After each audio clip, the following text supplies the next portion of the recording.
You got Brett Cooper now commenting on it. Check this out.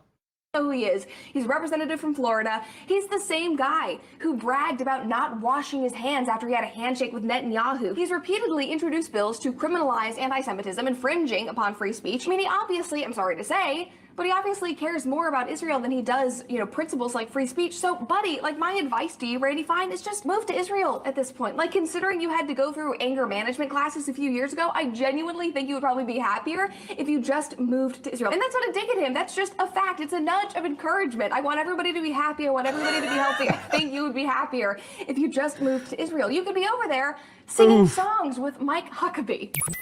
Who he is. He's a representative from Florida. That's going to piss him off. That's going to piss him off. Then you've got this one right here. You are so blinded by your ridiculous, insane hatred of Tucker Carlson that you cannot see how irresponsible and hypocritical you are being. I mean, these tweets from Ted Cruz, I'm going to read you next, are a great example of this. So just a month ago, he tweeted this. He said, "They don't kill you because you're a Nazi. They call you a Nazi so they can kill you. Political violence is a left-wing phenomenon." Remember what he said right here. They don't kill you because you're a Nazi. They call you a Nazi so they can kill you.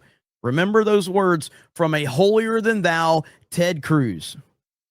Enough is enough. We need to shut it down. And then in response to Fuentes and Tucker this week, he tweeted this. Trump's bombing of the Ayatollah's nuclear facilities made the little Nazi mad. Good. So he has no problem calling Nick Fuentes a Nazi, but he claimed that they call you a Nazi because they want you dead. What are we doing? The hell's wrong with these idiots? There's a couple of ways we can look at this, but it doesn't matter because nuance is irrelevant in these situations, okay? So the nuance here is that Fuentes actually does refer to himself as a Nazi.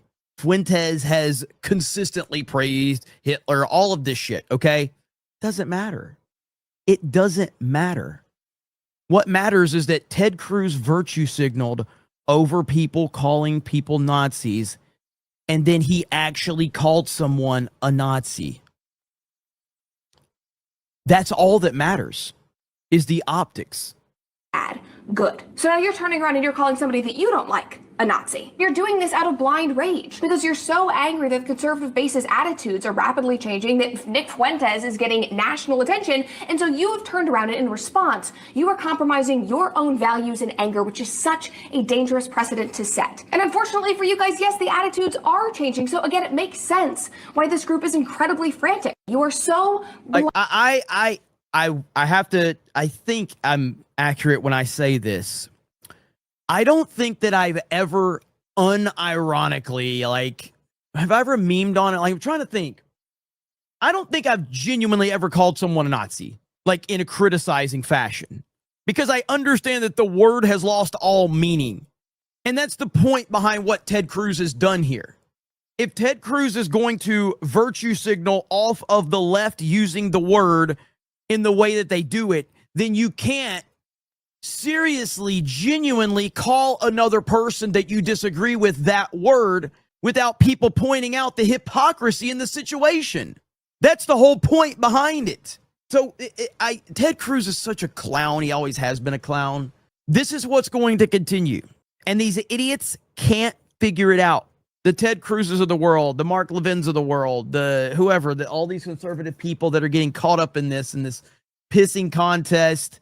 It's going to get much worse before it gets better. That would be my concern. That would be my concern, not what happened last night. What happened last night is expected, but what we're seeing right now and the divide that's going on, that is the bigger problem. Trump spent all year in the Middle East. His big donors loved this. The voters did not. Virginia is going to be under a Democrat supermajority now. Keep listening to Mark Levin, Mr. President, and you'll be back to impeachment trials in 2026. Trump didn't spend all year in the Middle East. What are you talking about? Now, I would say that there's a discussion to be had about, has Trump focused a little too much on foreign policy? I think that's a discussion to be had. He hasn't spent all year in the Middle East. What the fuck are you talking about? It's ridiculous. This is the same guy who told everybody to wear a fucking mask. Just wear a mask. Like Trump spent a few weeks in the Middle East. That's it. He spent all year. It's a blatant lie. It's not true. What you're saying is not true. Grannis of Potato says, DDayCobra, Nick goes around calling himself that. It's not wrong for someone else to call him that as well. If the shoe fits, wear it. I disagree completely. It's about optics. It's about the internet optics. If you are going to virtue signal that what Ted Cruz said, again, Ted Cruz says they call you a Nazi so they can kill you. You can't turn around and call someone that because you're essentially saying that you want him dead. That's what you're saying, Ted Cruz. You can't virtue signal off of it and then use the word so recklessly. That's the problem. Ted Cruz is an idiot. Ted Cruz has always been an idiot.